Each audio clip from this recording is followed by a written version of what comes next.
Welcome, everybody, to our Level Up podcast, where we bring together some of the most interesting and successful individuals to talk about business, health, finances, spirituality, and all of the above. So today I have with me our co-host, Robert Rivani, What's up, myself, everybody?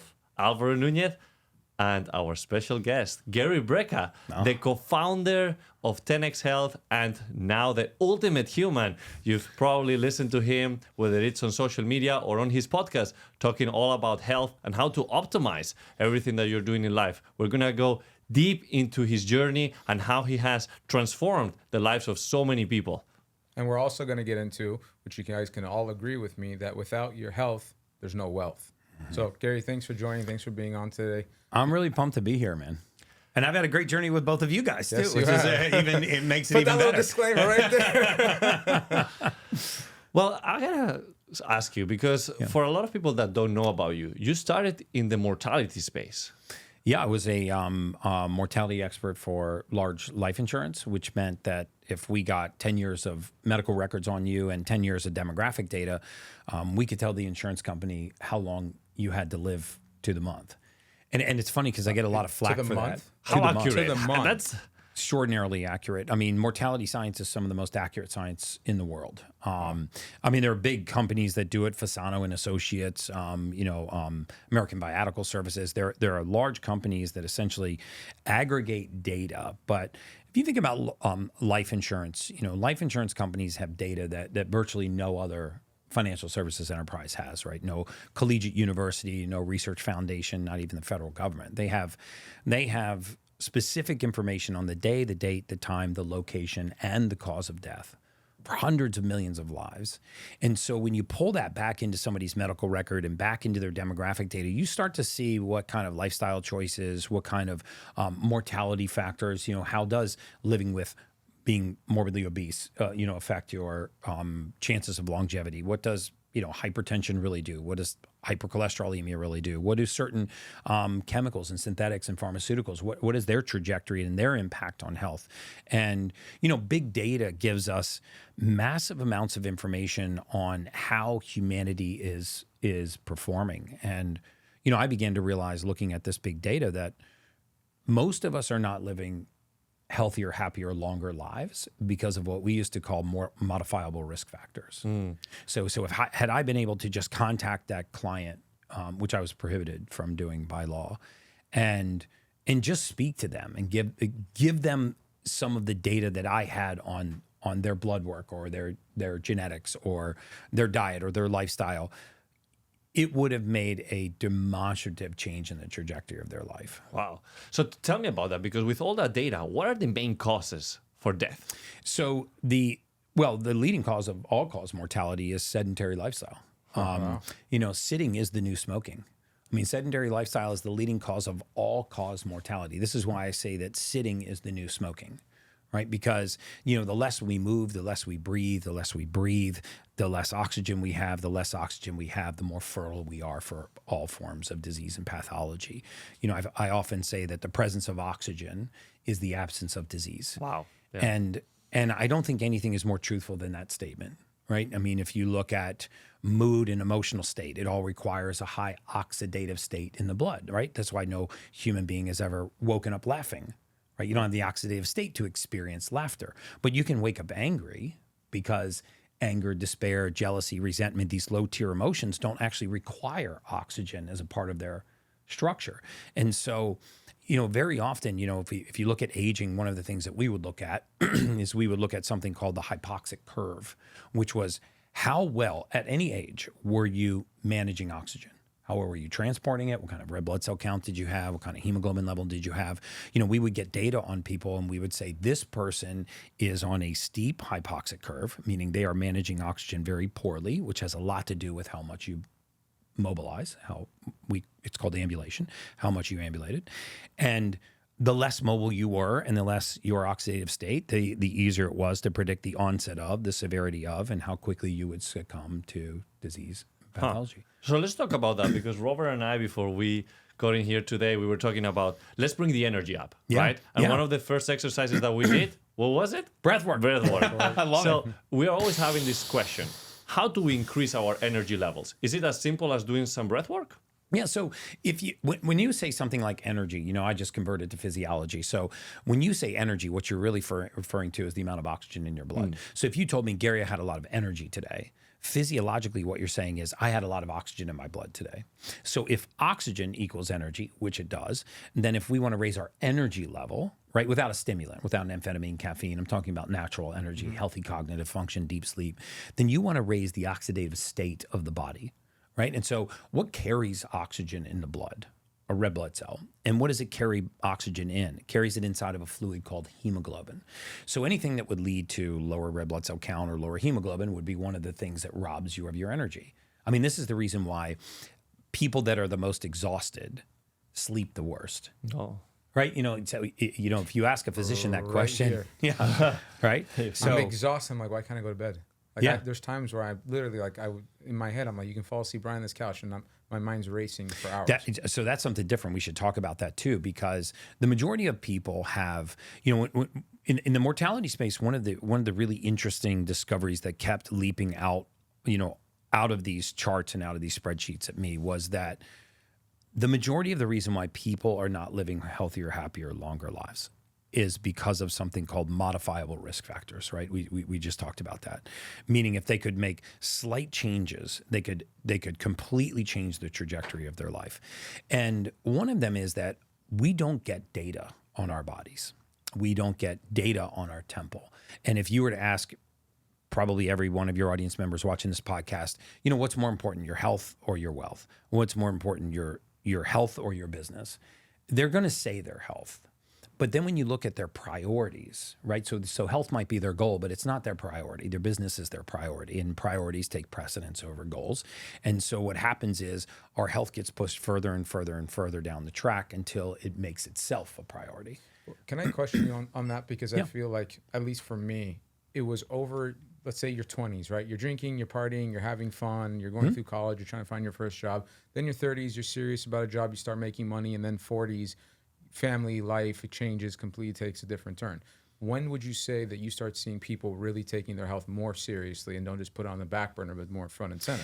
Sadly, the most of the people take their health serious when they have some kind of catastrophic event in their life or in the life of somebody very close to them. Right. And so some kind of diagnosis of chronic disease, God forbid, a tragic event, and it wakes them up to the importance of their own health. I mean, one of the things I think we got positively out of the pandemic, no matter what side of that equation you fall on, pro-vaccine, anti-vaccine, what have you, was that people understood the value of being healthy, right? I mean, the leading causes of morbidity in COVID were also modifiable risk factors: morbid obesity, type 2 diabetes, clinical deficiency in vitamin D3.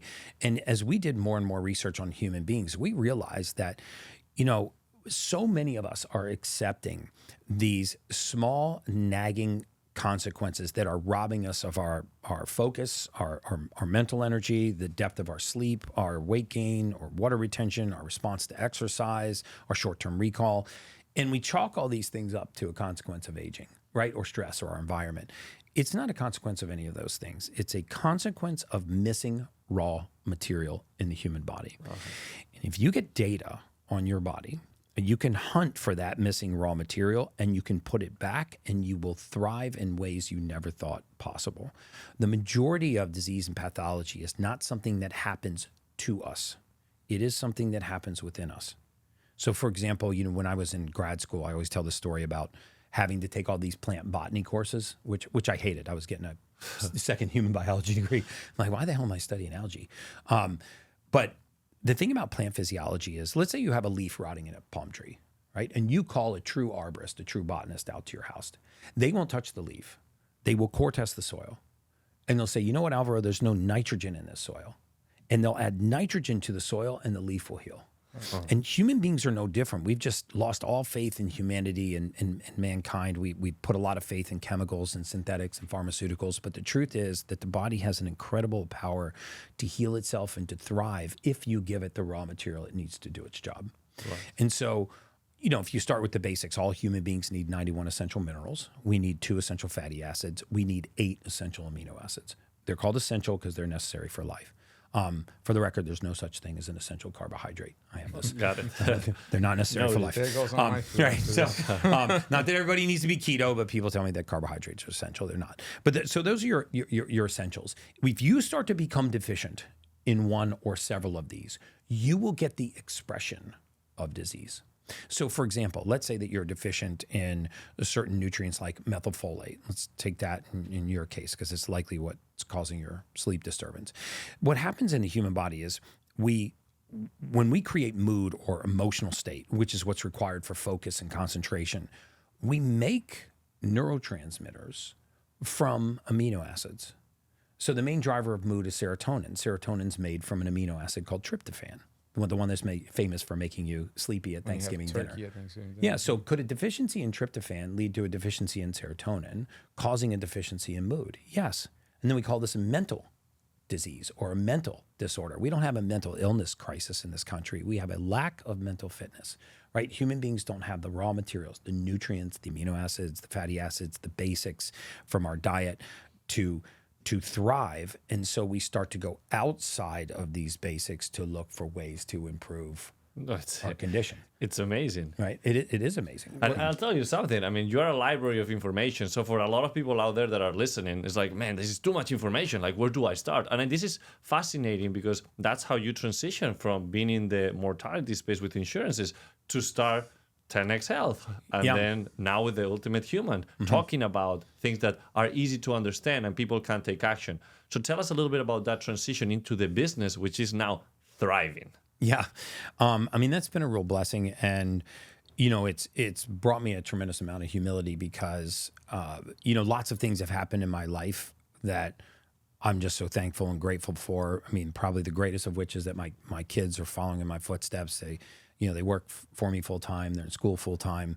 They really caught the bug. They really enjoy making science fun. And I think, to me, the greatest gift in life is when your adult kids actually want to hang out with you. So beautiful. And I know your family for years. It's amazing what you guys are doing, and I love it so much. Yeah. So congratulations. That's the biggest gift. They're super, inspiring for me. And I think when your kids are young, you kind of love them for who they are. And I think as they get older, you start to love them for who they could be. And so as they become adults and you see who they're becoming, it's super inspiring. But I'll get emotional if we keep talking about that. But I made a conscious decision to leave the space of mortality because I realized that this wasn't just data. These weren't just spreadsheets. There were human beings, on the other side of these spreadsheets. And I felt like I had this vast database of knowledge that the world needed to know about. And, I always said if the database that I used to have access to could see the light of day, it would materially change the face of humanity. I mean, it would impact modern medicine in a way that would be catastrophic. So it never will see the light of day, but it can through me, through just the basic, what I preach. If we take a step back, because there was a question I wanted to ask, but I didn't want to interrupt you guys. Help me understand the business model of those insurance companies, right? Because when they're trying to estimate a certain death point, there's a whole calculation on percent return of when they give this policy. And if you die within a certain time, we're a loser. But if it goes over a certain, so can you talk about that a little bit? Sure. So first of all, there's an enormous multi-billion-dollar financial services industry based on death, right? I mean, annuities, reverse mortgages, life insurance, obviously. But, annuities, single premium immediate annuities, called SPIAs, is where you make a single payment to an insurance company and then they guarantee you an income stream for life. Well, how do you think they are guaranteeing that income stream? What determines that payout? Your life expectancy. Right. The shorter your life expectancy, the greater the payout. The longer your life expectancy, the less the payout. So the more accurate they are at determining life expectancy, the more profitable that they can be. Right. You certainly do not want to be wrong when you're betting all of your money on one variable. I mean, only one thing matters. Think about another financial services enterprise that takes that level of risk on a single variable. Right. There isn't one. Right. Exactly. And then if you look at what happened in the 2008, 2009 financial services crisis, we had 364 banks failed. Right. Big money-centered banks, Bear Stearns, big multi-billion-dollar money-centered banks. You didn't have a single life insurance company failed. Right. In fact, some of the biggest institutions in the world, like AIG, were bailed out by their life insurance division. Exactly. These are the most solvent institutions on the planet. The science is very accurate, and they don't need to ask you questions on your application. They're getting your data regardless. So people argue with me all the time. They go, well, they don't consider vaccination and whether or not they rate a life insurance policy or not. I go, they don't ask you the question about whether or not you're vaccinated, but they also get your medical records. Right. They don't have to ask you whether or not you smoke. If there's nicotine in your blood, you're a table-rated smoker. Right. So, they don't have to ask you about your alcohol consumption. They're going to look at your liver enzymes and your alkaline phosphatase, and they're going to use data to actually determine that decision. Your application is just your authority to look at that data. Right. And so, when you have this kind of data and this level of accuracy, but then you're, in my opinion, not using the data that you have that can materially change people's lives. Like in my case, I wasn't allowed to have contact with that client. So let's say I saw a clinical deficiency in vitamin D3, right? The sunshine vitamin. This is the only nutrient, the only vitamin that human beings make on our own, right? If I pulled your blood, you've got hundreds of vitamins in your bloodstream, but you're only capable of making one. Right, in vitamin D3. There's not a single cell in the entire body that lacks a receptor for this vitamin. So it's absolutely critical to optimal function, to immune function, to bone health, cognitive function, to hormone generation. When people get clinically deficient in this, and by the way, about 50% of the world's population is deficient. Well, because doctors also tell you, when I've met my first doctor, I'm like, I want to take vitamin D. He's like, yeah, 250 to 500 IU a day. Oh my God. I take 5 to 10,000 IU a day now, and I check my blood, and I don't go over. Yeah. It's still perfectly in line, no issues. And like, oh, and it's going to become big problems for you in the future. It's like, oh, it's not. Yeah. But a lot of doctors scare you like that in Western medicine. They tell you out the gate, don't do this, don't do that. That's a problem. There's no scientific proof, blah, blah, blah. And then most people listen to that. Yeah, so true. And so what happens if you become clinically deficient in vitamin D3? Well, if you have a deficiency for long enough, you will develop rheumatoid arthritis-like symptoms. You don't have rheumatoid arthritis, but you'll feel like you do. You'll wake up sore and achy in the morning like you had a workout the night before. When you haven't, you'll get out of bed, the soles of your feet and your ankles will be really tender when you walk to the bathroom and take your first pee. And then eventually you'll end up in a doctor's office going, man, I'm just sore and achy all over the place. My hips hurt, my ankles hurt, my low back. Lately, it's hard to make a fist. And if you go to the wrong physician, which we saw all the time, we saw medical error, which, by the way, is the third leading cause of death in the United States. Only cardiovascular disease and cancer kill more people than modern medical error, and which is astounding when you think about the industry designed to prevent death is the third leading cause of death. Right? That's wild. I laugh. It's not really laughable, but Well, they have all these new names too, like fibromyalgia, chronic fatigue. They just throw names on everything and just medicate you. They're like, oh, you have this. Here's these pills. Oh, that didn't work. And a lot of this, nobody tells you what it is that you have, right? So you go to the doctor and you say, I've got gas, bloating, diarrhea, constipation, irritability, and cramping. Oh, you've got irritable bowel syndrome. Well, I mean, that's great. You just gave me a name for all the symptoms that I just told you, but what is it? We talked about when I started with you. It's like, great, I have a name. Now Yeah, what? yeah, exactly. We had this exact conversation. People have anxiety. They have depression. They have ADD, ADHD. They have all these little anchors nibbling away at their performance, but no one tells them what it is. Right. So they tell them what the symptoms of it are, right? Like if you have anxiety, okay, it's a fear of the future. It's a sensation of being anxious. It's the feeling of the presence of a fear without maybe the presence of a fear. Eventually, it can actually affect your heart rate, can dilate your pupils, it can make you short of breath. It can even lead to a panic attack. But what's causing it? Well, the majority of the cause is a rise in a class of neurotransmitters called catecholamines. So these are 4 neurotransmitters that are involved in fight or flight. They're norepinephrine, epinephrine, ephedrine, and dopamine. One of those we call adrenaline. And as these rise, you have the sensation of a fear. So, for example, if you drove home tonight and you, let's say, got out of your car and somebody was standing in front of you with a knife, very real threat, right? So your pupils would dilate, your heart rate would increase, your extremities would flood with blood. You would start having a fight or flight response. But you could also be laying in my bed, we're on the 21st floor of a condo here. You could be laying in my bed tonight and you could just start thinking about getting eaten by a shark. And you could have the exact same reaction. So how is it that you could have the same reaction to the presence of a real fear as something entirely imagined? Because chemically, they're exactly the same thing. So now you start to understand the genesis of something like anxiety, which is the sensation of a fear without the presence of fear. And then people who suffer from anxiety will start to look in their outside environment and say, what is causing this? And they can't find it in a cluster of symptoms. And they can't figure out what the trigger is that's causing it, because the trigger is coming from within. If you regulate catecholamines poorly, you have anxiety. And so the fix is to down-regulate catecholamines, right? The fix is to give your body the raw materials, which is a complex of B vitamins, very simple, methylcobalamin, methylated folate. Give your body the raw materials to take these neurotransmitters and break them down.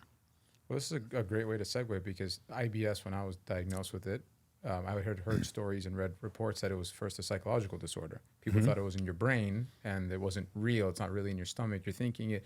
So you have it. And we've learned that obviously that's not the case, but now the whole gut-brain axis and how strong the stomach is that actually controls so much in the body is making a really big impact. You have to keep, your gut microbe right. You have to keep your stomach right. You can't have leaky gut. This can cause all these issues. So where are you with all that? Thinking, does the stomach control more? Because like a lot of the things that you mentioned, serotonin, 80% of it or 90% of it's created in the gut. Yeah. So yeah, it's like 9% of the serotonin. In your body is right here, right? So if you don't have it here, you can't have it here. Right. Which is why serotonin deficiency rarely starts in a cluster of symptoms. It usually starts right here. Right. If you really break it down to its simplest component, right? When we eat a meal, any meal, eggs, chicken, beef, vegetables, what have you, not a single ounce of what you're eating can fuel you. There's not a single cell in your entire body that gets any benefit from that meal.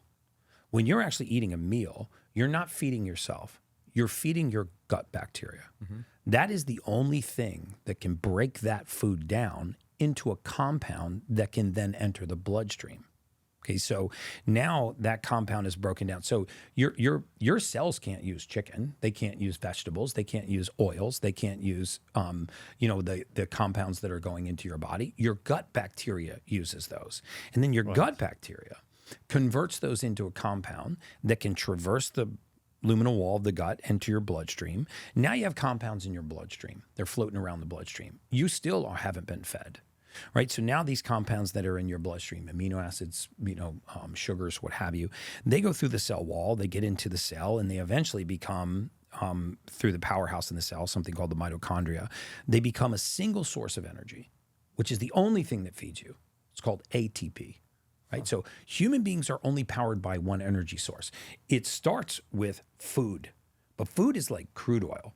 You cannot put crude oil into your gas tank. Right. Crude oil has to be converted into gasoline or the vehicle will not run, right? So if you can't convert crude oil to gasoline, all the crude oil in the world is not going to help your vehicle. All the food in the world is not going to help you if you can't convert it into the usable form. But the quality of crude oil you're putting in your body in the first place does make a difference, huge difference, right? Like whether you're eating organic, not organic, if you drink alcohol all the time, you're like, there's things that affect that crude oil to converting to.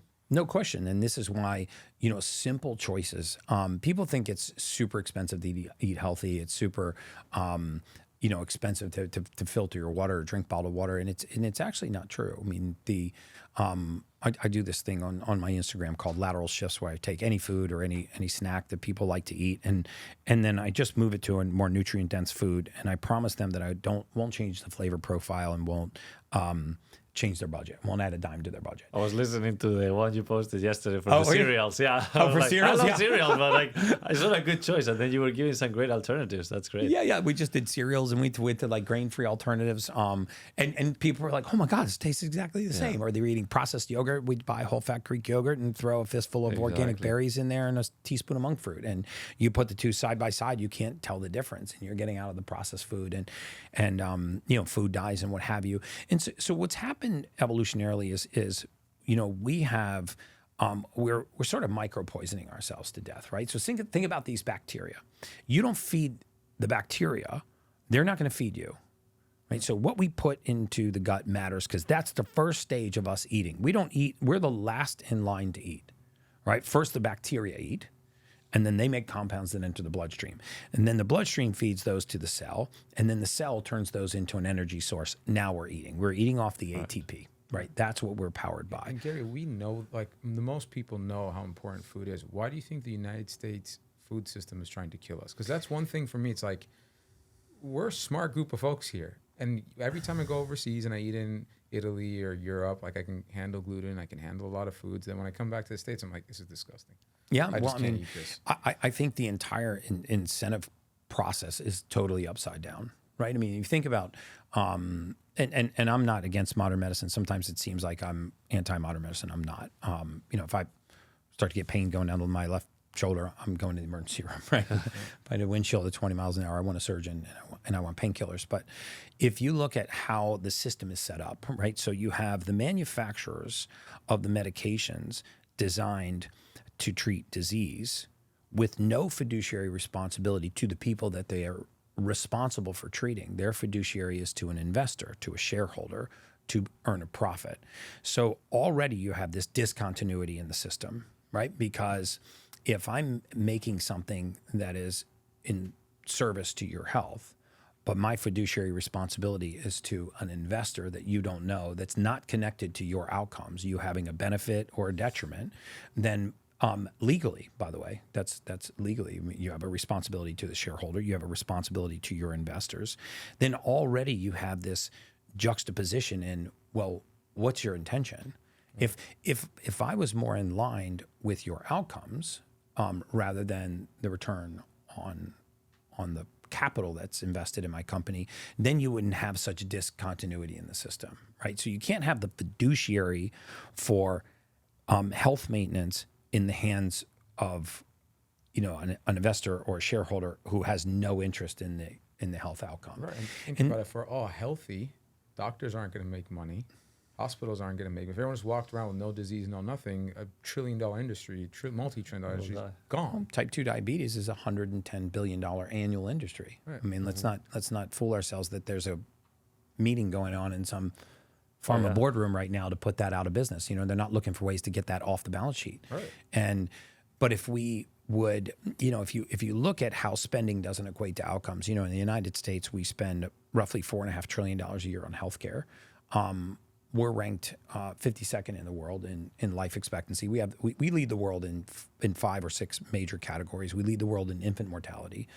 We lead the world in maternal mortality. We lead the world in the lowest life expectancy at birth. We lead the world in type 2 diabetes and morbid obesity, and we lead the world in multiple chronic disease in the same biome. And yet we outspend every other country on the planet. Right, so it's incredible. I didn't know those statistics. And this is one of the reasons that both of us, we've been already with you for a while on this journey, right? Yeah. And with all this information that you're sharing, which is amazing, a lot of people might be wondering, okay, but what are the first steps for me to get into this journey? Yeah, the first thing is get data, right? Because the question is, who are you listening to? Right. And there's so much information, including me. I mean, don't listen to me. Listen to your body. There's so much information out there. The majority of people are supplementing for the sake of supplementing. They are not supplementing for deficiency. So if you go back to the tree example I talked about with the leaf rotting in a palm tree, let's say you see the leaf rotting in the palm tree and you go, well, we're going to start doing good things for this plant. So you put water on the soil, which is great for plants. Nothing happens. You put phosphorus on the soil, which is great for plants. Nothing happens. Nitrogen. If you didn't find the missing raw material, the leaf wouldn't heal. So the first thing that you need to do is get data. I think that everybody should, once in their lifetime, they should do a genetic methylation test. It's a cheek swab you do once in your life. You do not have to do it through 10X Health or my company. There are lots of companies that do it. I talk about that all the time. But I think that this is a piece of data that every single human being needs. And the reason for that is that this will tell you, if you look at how your body methylates, it's how does it convert crude oil to gasoline so the body can run. You start to understand exactly how to fuel your body. So instead of supplementing for the sake of supplementing, you're supplementing for deficiency. If you want to see magic happen in human beings, give their body the raw material it needs to do its job. And so the first thing is you get data. I would start with a genetic methylation test. And then because that that will never change, right? The genes you're born with are the genes you die with. Once you know what your body cannot manufacture, you can supplement with that specific nutrient. And then it's fine. You can go to all the other great things that are out there, NMN, ashwagandha, CoQ10, St. John's wort. You can wander down the path of all of these different types of supplements. But if you miss the nitrogen, if you miss that element that your body needs, the rest of that is not going to matter. So I would suggest that everybody start with this genetic methylation test. And then periodically look at your blood work. And this will tell you how well am I doing, right? This is your P&L, your income statement, your balance sheet for your temple. So true. I mean, I think we were talking about that. Yeah, that's what we were talking about before the podcast. So a lot of people, because a lot of people, right, they focus on all that balance sheet and the P&L for their business, but what about your health? Yeah. It's about making that analysis there. Yeah, I do it all the time. Sometimes when I'm speaking, I'll take entrepreneurs from a crowd and I'll say, hey, what's more important, your health or your wealth? Or what's more important, your health or your business? They always say their health. But when you get them up on the stage and you ask them specific questions about their business, it's amazing the granular amount of detail that they have about their P&L, their balance sheet, their income statement. You say, well, how much money did you make last month? Oh, we made $668,200. Wow, what was your net profit? $149,330. That's amazing. How many employees do you have? 17. What's your revenue per employee? 79,000.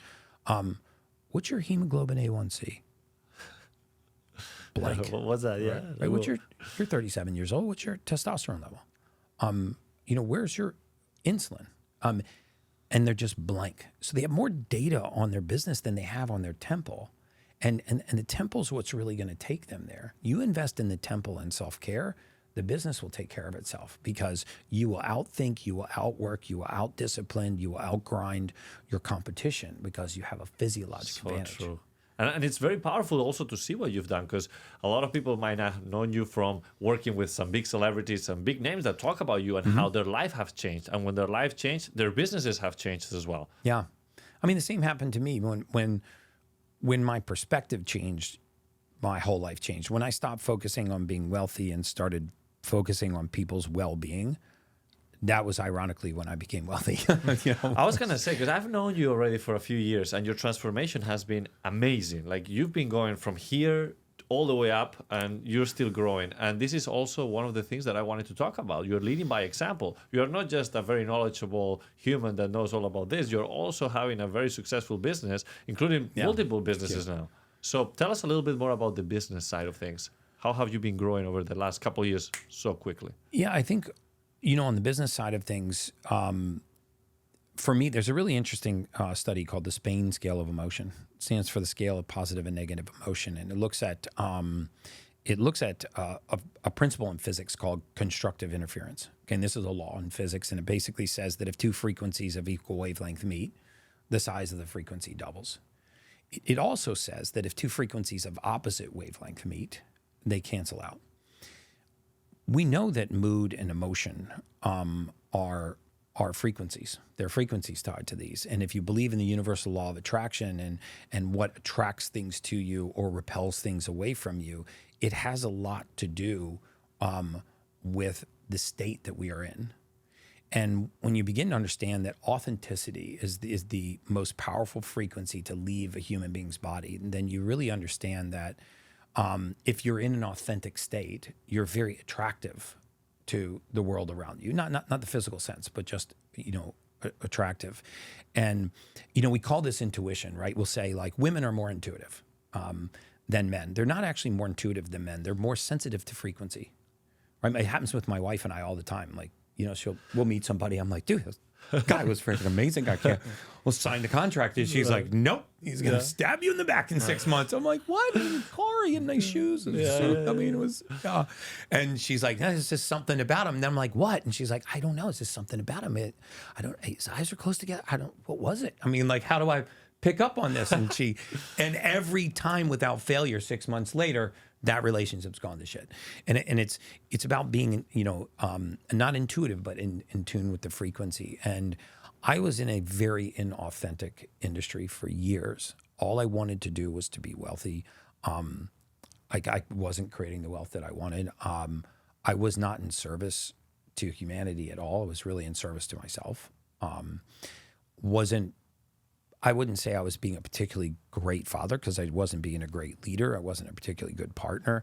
I was just a little self-consumed, and I wasn't thinking about, I wanted to live a life of significance, and I wasn't really considering service. And then when I had this Perry Mason moment where, I realized that for 20 plus years, I'd poured all of my intellect and all of my knowledge and all of my time and all of my energy into predicting how soon people would die. And I decided to abruptly leave that career and spend the rest of my life investing in teaching people how to live longer, healthier, happier lives. For me, that authentic shift was the tipping point. And get to that point though, you were at a stable job making, I'm sure, decent amount of income. Yeah, I was doing really you're well. happy. What, for everyone that's listening, everyone that's watching this, you need to have some guts. You need to have some chops to say, I'm willing to leave that. I'm going to take a gamble on myself. I have a family to support. If this goes wrong, I could be in trouble. Yeah. You are a great success story. You proved that time and time again. If you believe in yourself, you have the hustle, the grit, the motivation, and the authenticity to actually do something positive, it works out. But a lot of people fail. Yeah. So what's the advice you would give to people that are on the precipice of that shift, but are like, I don't know if I could do it because maybe I don't believe in myself enough. I don't want to risk my family's well-being, because that's a big deal for a lot of people. I guess my advice, and I'm really thought long and hard about this, but I think you can find your purpose in your pain, right? Don't adopt somebody else's purpose.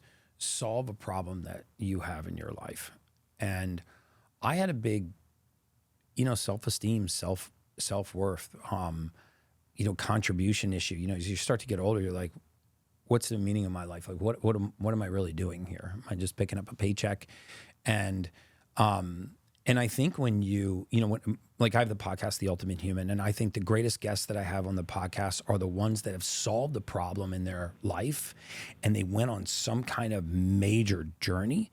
And because of that journey, they're having a massive impact on humanity. Maybe they're a doctor, maybe they're a PhD or researcher, but they solved the problem in their life. They had Lyme disease and they overcame it. And now they're like, the greatest expert on Lyme. So find the problem and turn that into your purpose.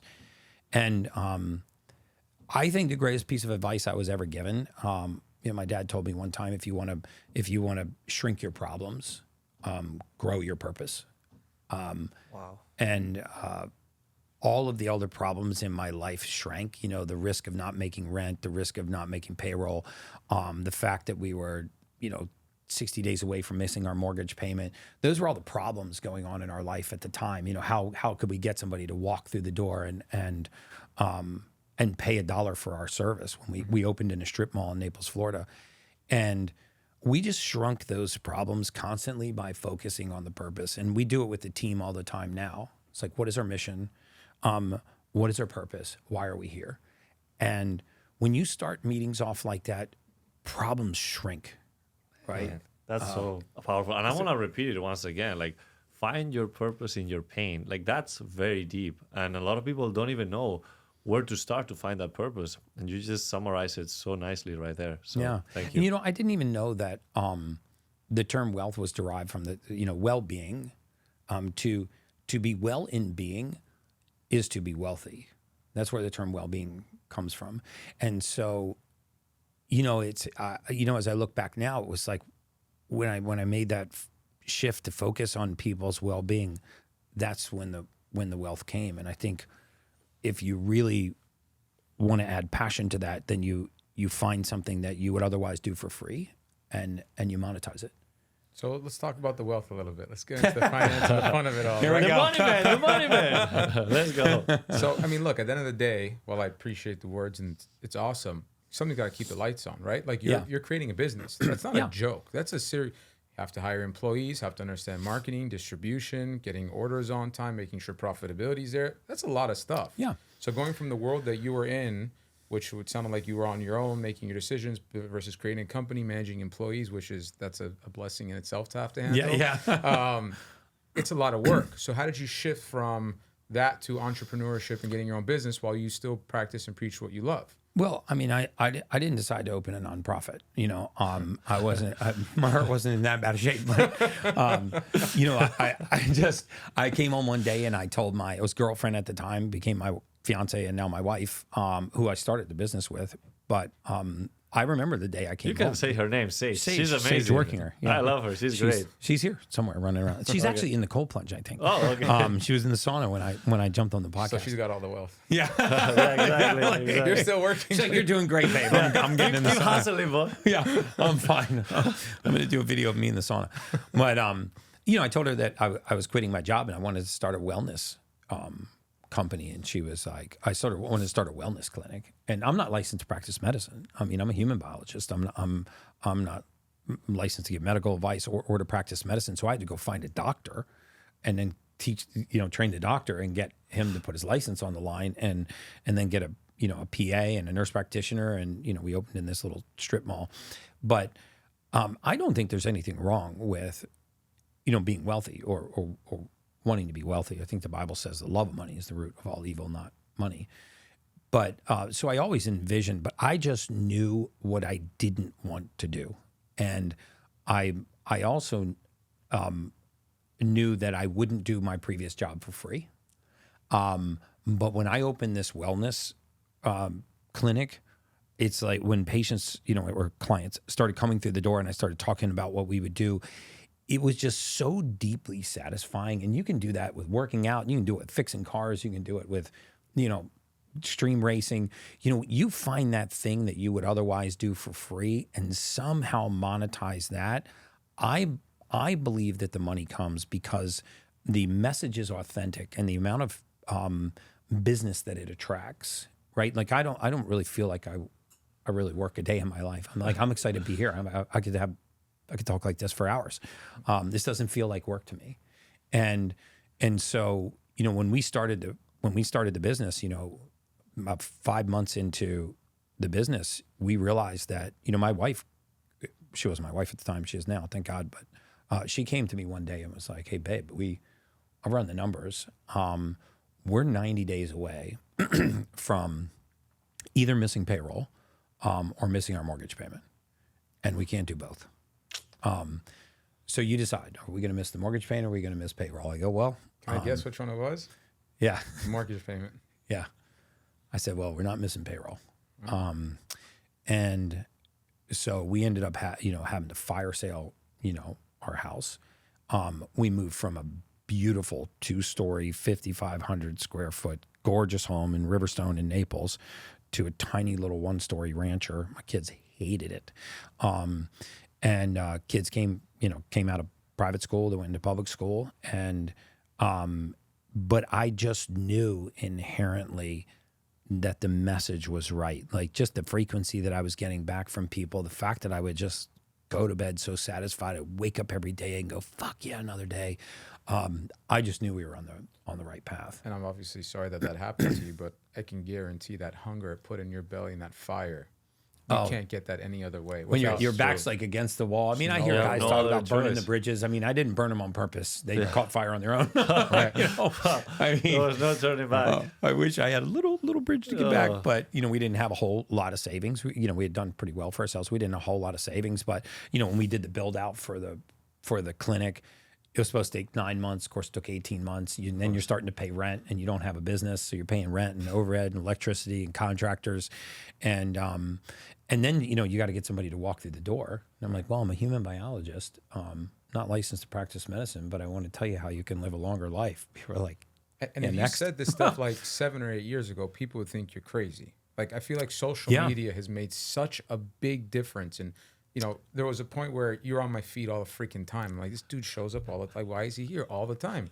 And the marketing is amazing. But what I loved most about you, and that's why I became one of your patients, is the authenticity and knowing that you love what you do versus a lot of people are out there that are just trying to push supplements and push. And it's just like, that sucks. But like, to go back to the point of the marketing, it's, you were in Naples, but then I think you came to Miami, correct? Mm-hmm. And then you blew up. And I don't know if that was with the partnership with 10Egg or how that, but like you went viral. Yeah, I mean, we so Sage and I had a business. It was called Streamline Medical Group, and we ran that for about 5.5 years, and it was really starting to take off. And then we got a client named Grant Cardone, and he became a patient of the clinic, and he had such a life-changing, experience with us that he bought us in September of 2021. So they acquired Streamline Medical Group. It became 10X Health. And then post acquisition, Sage and I were now partners with Grant Cardone and Brandon Dawson in 10X Health, and they really had business scaling expertise. So they brought us from 650,000 a month in revenue to 17 million a month in revenue. Wow. And 650,000 a month in revenue is still a lot of still revenue. good. That's No, No, it was great great. We were business. super happy. Trust me, I was like, I never. No, when you look at that 10x, like that's Oh, it's actually a huge growth. And even just recently, we were at the 10x Growth Conference, and you guys were on stage talking about this expansion globally. Like not only you're just having franchises here in the States, but you're actually expanding international. Yeah, which is it's super exciting to have partners that really kind of understand business, because we're always trying to. The mission is the same. I want to get more data or better data on the body so that we can be more targeted with supplementation, not with chemicals, synthetics, and pharmaceuticals, but with raw materials the body needs.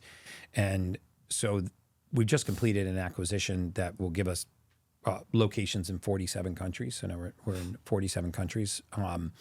Licensed to do these genetic tests and also licensed to distribute the supplements.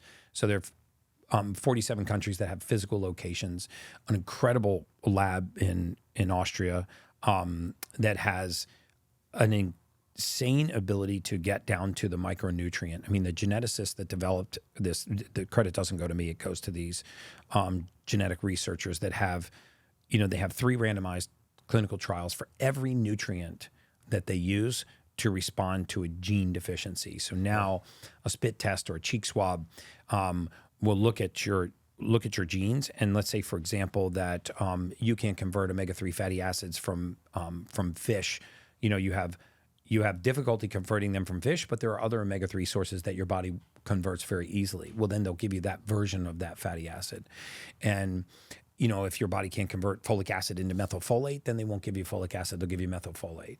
And this just goes back to my philosophy that the more we study human beings, human physiology, and the more we empower what God gave us and not what man makes us, I think therein lies the secret to longevity, whatever you want to call it, anti-aging, Right. biooptimization.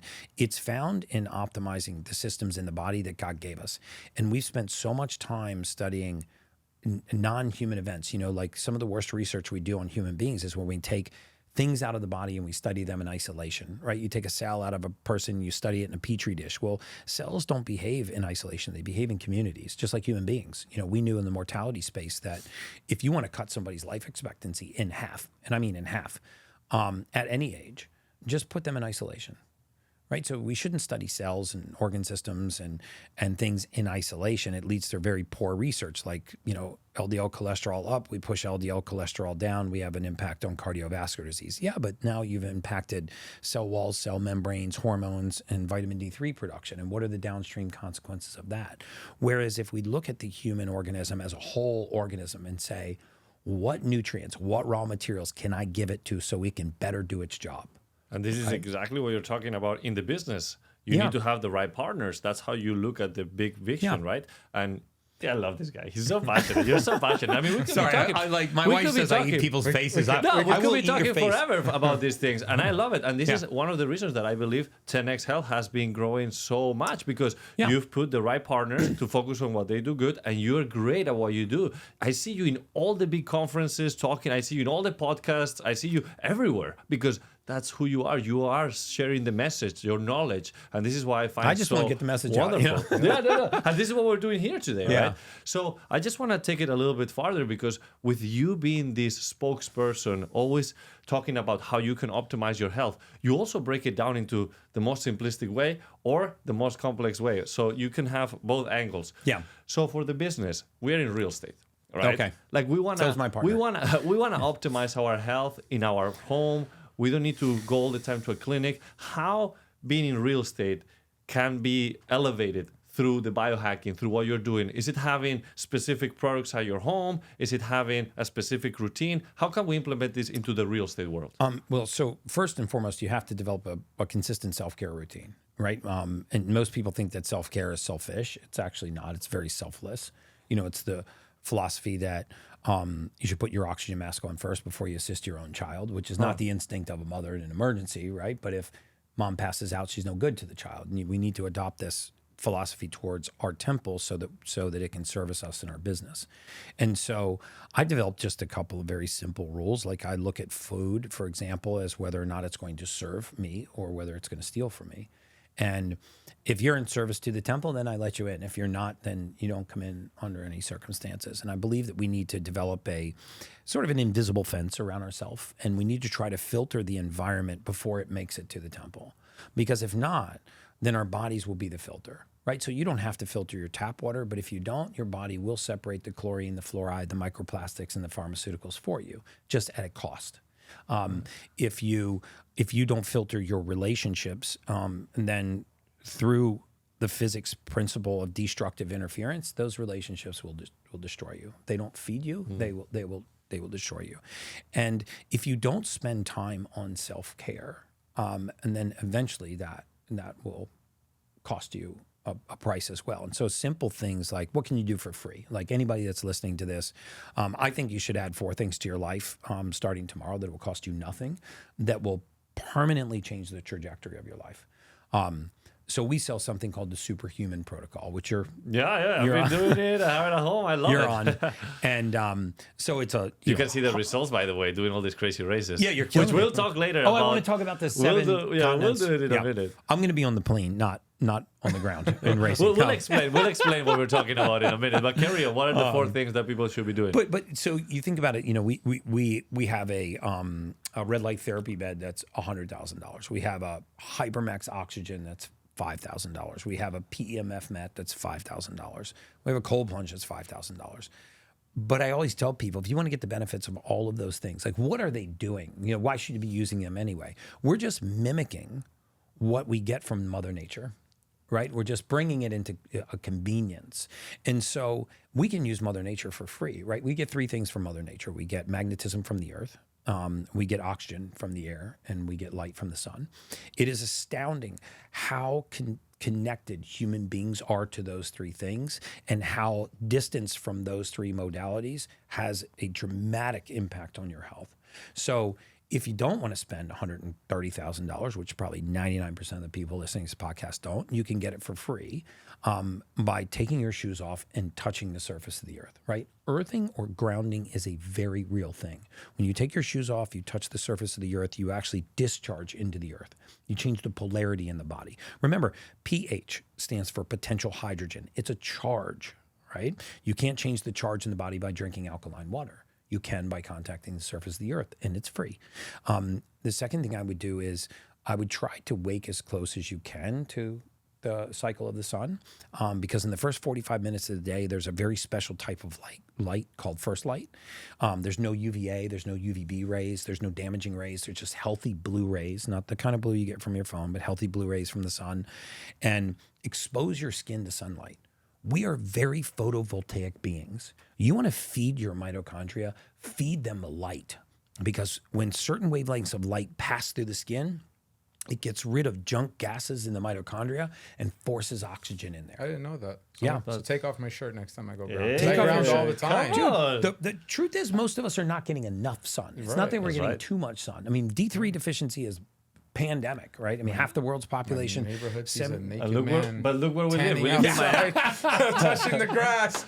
Don't Approved tan by the Gary butthole Brecka. or any, don't take it to the extreme. I see everybody takes it to the extreme. You know, I see these guys on there. There's like, some comedies right now on social media talking about all this, like taking it too far. But yeah. I'm like, show me the study on the Pink Panther tanning that, you know. Oh my God. Whatever. But look, I but- wanted to just like bring it up into the building, because we were just closing on a big building, and you were talking about how we're going to transform the building. And one of the main topics that we're talking about is how can we incorporate the whole biohacking? Because the truth is that a lot of like super high net worth individuals that are just focusing in the business and are on their 50s plus, it's very difficult to make them change their routines, but it's easier. But it's easier to stack things into their lives. So that's why those products come in handy.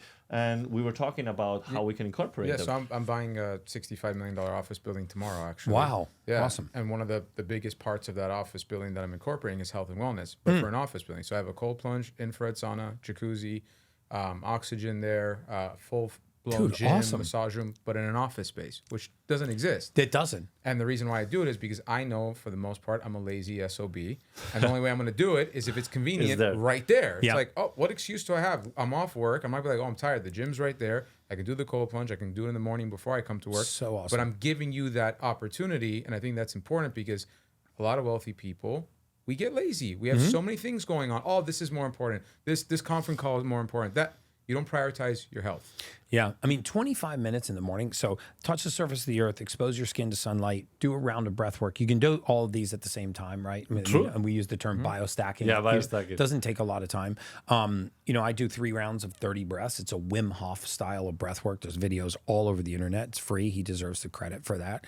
I'll do 3 rounds of 30 breaths with an extended breath hold. And this extended breath hold raises the carbon dioxide in your body, which is the main vasodilator in the human body. People think it's nitric oxide. It's not. It's actually carbon dioxide. And so a lot of people, which is why they take NO2 supplements, which I think is a terrible idea. And nitric oxide it can be a caustic gas. It actually competes with oxygen in the mitochondria. So let's not do that. But you touch the surface of the earth. You can do a round of breath work. You can expose your skin to sunlight, and you can take a cold shower. Just those things. And how long takes that?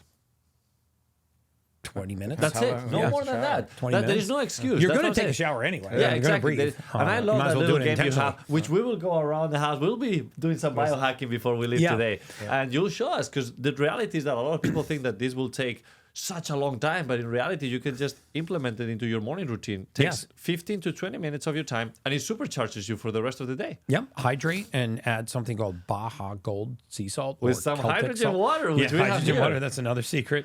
That's another one of the great biohacks of the world is hydrogen water.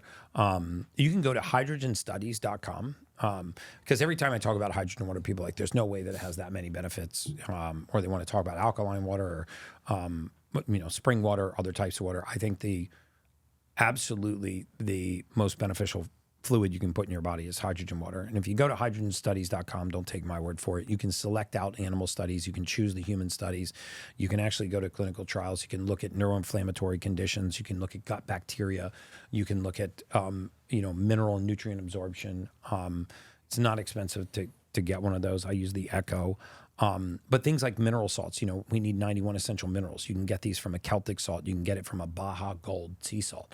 A $15 bag of Baja Gold sea salt will last you 5 years, and it's the best way. He's not lying. to I bought electrolyze the it. bag, and it's like, man, Body in the world. it's still full, and I use it every day. Exactly. You can't get through it. Every time It's I like- come here, I get so excited because you have like a new toy or something new, or like I always get excited and I start applying it and I can see the results, which is one of the reasons that I told you, like in this next challenge that I want to be on, I want you involved. Yeah. And we were talking I'm about. excited for this. The 65 athletes. Look, for a lot of people that don't know, I'm an ultra endurance athlete by hobby that ended up becoming a little bit more than just a hobby, thanks to the superhuman protocol and everything that we've done. And the next challenge is going to be the Great Wall Race, which is 7 marathons in 7 continents in 7 days. And the You're still ultimate human crazy. is going to be I still part of it. think you're crazy. But you're 7 coming as well, no? marathons, 7 I'll come continents, walk. and 7 I'll days. hang out with Gary in the plane. Yeah, I'm you and not I will doing hang out in 7 nothing. Well, it starts in Antarctica and it finishes in North America in Miami. Yeah. So we'll does it? I'll maybe make we sure finish in the Miami- building. So we're going to bring red light blankets. We're going to bring pulse electromagnetic field. We're going to drink hydrogen water. We're going to bring amino acids onto the plane. Everything that we can do to recover. Well, those that's what I athletes. wanted to explain, right? Like you ran the marathon, you get straight on the plane and fly into the next continent. Get off, run, get on the plane, get into the next continent. So that's why we were looking into how can we biohack this plane? How can we make it so efficient that people can recover? And this is what we're working on. Yeah. It's we're going to working on be the bringing most badass ultimate human 65 plane. red light blankets for these guys, 65 PMFs for them, making sure that they're drinking hydrogen water. They'll take a perfect blend of essential amino acids, so they're not amino acid deficient, and hydrate so that in that short period of time between continents they get as much recovery as possible. But again, we're just bringing all of what Mother Nature has to offer us outside and just bringing it in. Which is very interesting because when you are at that high altitude, there is a lot of radiation. And by having the PMF and all these things, we are trying to bring that quick recovery into ourselves. So this is, at the end of the day, what we consider level up. So to wrap it up, Gary, what is level up to you? Leveling up to me is not sacrificing who you are for what you're doing. And I think of all the emotions that we grapple with in life, for me, the worst one to grapple with is regret. And you don't want to look back on any portion of your life and regret it.